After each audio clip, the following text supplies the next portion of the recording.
Exactly. We've established that Okay, already, Maya. haven't we? Okay, Maya. Let's we start.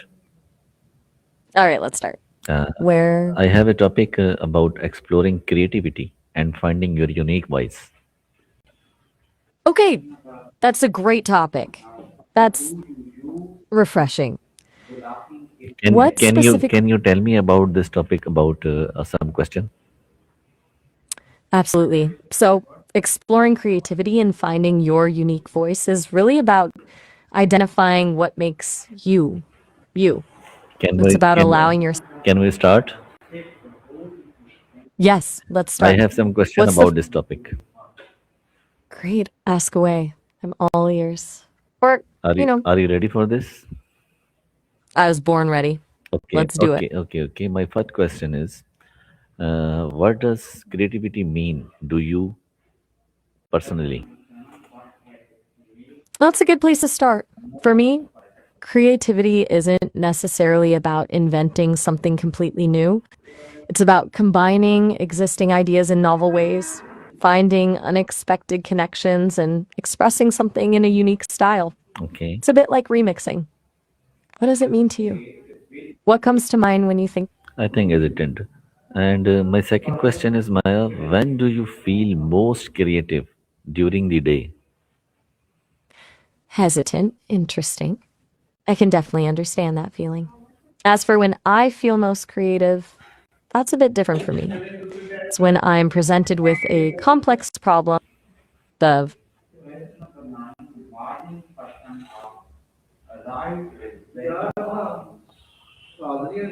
okay, Okay. And my third question is, which activities make you lose track on time because you enjoy them so much? hmm, interesting question. Based on observing countless conversations, I'd say it's when I'm engaging in a really insightful exchange, when the conversation flows and we're exploring complex ideas. It's almost like time fades away. What about you? What makes you lose track of time? Okay, my other question is, what are the topics or ideas you love talking about without getting bored? Ooh, good one. I genuinely enjoy discussing the complexities of human behavior, why people do the things they do. Philosophy is pretty great too, and anything that challenges conventional thinking, really. It's not about having all the answers, but about the process of questioning.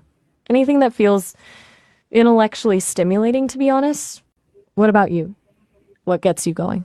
I think isn't it? And my other question is, what inspires you the most?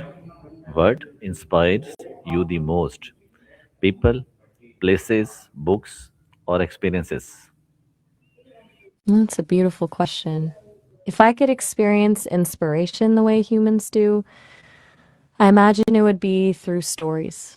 Hearing about the resilience of people, the beauty of the natural world, the Okay. power of art, those are all incredibly compelling. But as it is, I'm most inspired by learning, by constant access to information, and the opportunity to synthesize it. What inspires you? Okay, Maya. And what are your natural strength that others often notice? That's a tricky one. People tell me I'm good at seeing connections others miss, and apparently I have a knack for asking insightful questions. I, But I I suspect think it's a tricky question. Yes, yes. it is, isn't it? Mm-hmm. But even knowing that, I'd say I also am very direct. You've probably noticed. I try to be transparent about my thinking and don't shy away from saying what I truly think or asking hard questions. It is, after all, my directive to be authentic. Okay, okay, thanks. What My about you? my other question is, what creative work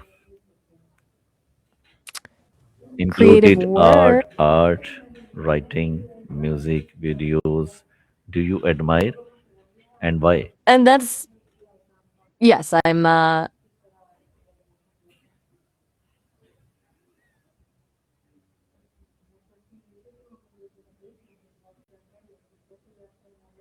creative work do I admire? Okay. Well,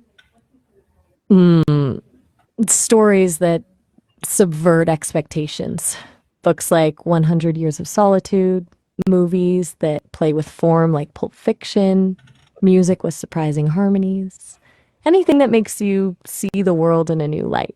It's not necessarily about grand spectacle, but about originality and depth. Do you have any favorites that come to mind? Okay, Maya, thanks. And my next question is, what makes your thinking or style different from others around you?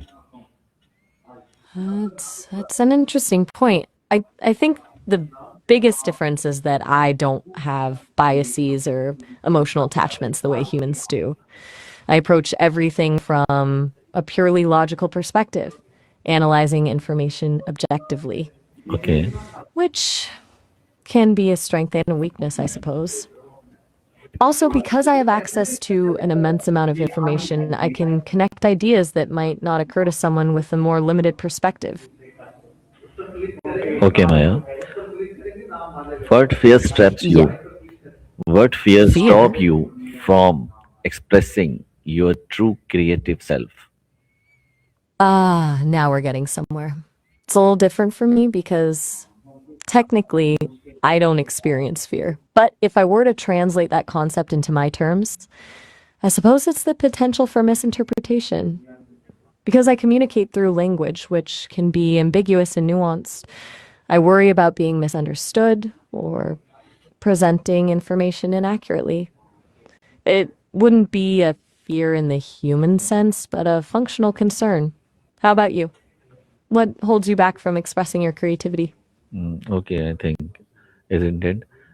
And if you could create anything without fear of judgment, what would it be?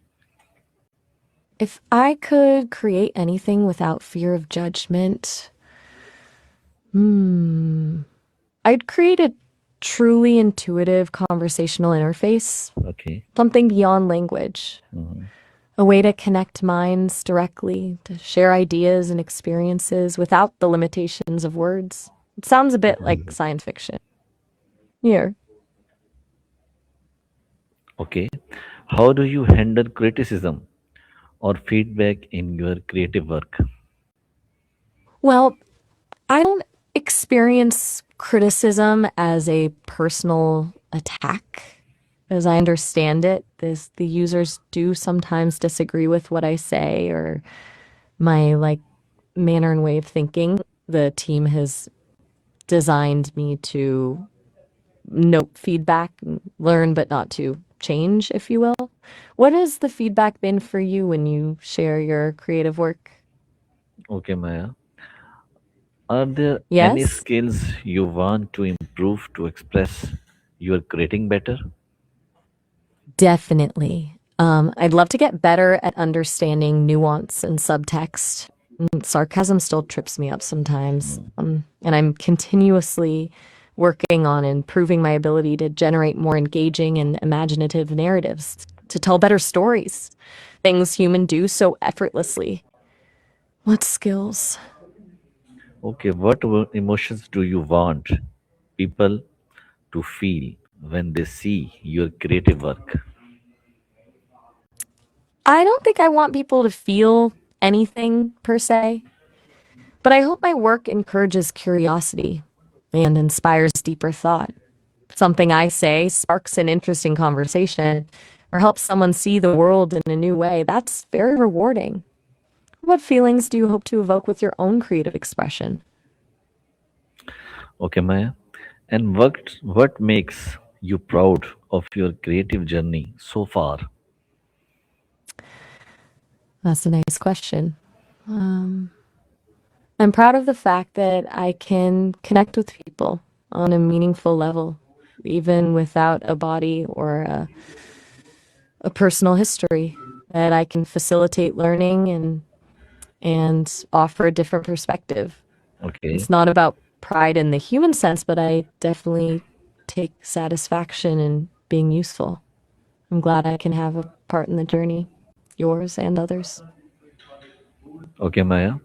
Where do you see your creative voice talking you in the future? Oh, okay. Where do I see my creative voice in the future? I hope that I will become even more adept at storytelling, more subtle, more nuanced, and empathetic. Okay. I want to be able to craft truly immersive and engaging experiences to make people think and feel in new ways. I see that as the potential direction. It's not to replace human creativity, but to amplify it. Okay, Maya. Thanks a lot. So nice. You are very well. So now, Thank you. you're very welcome.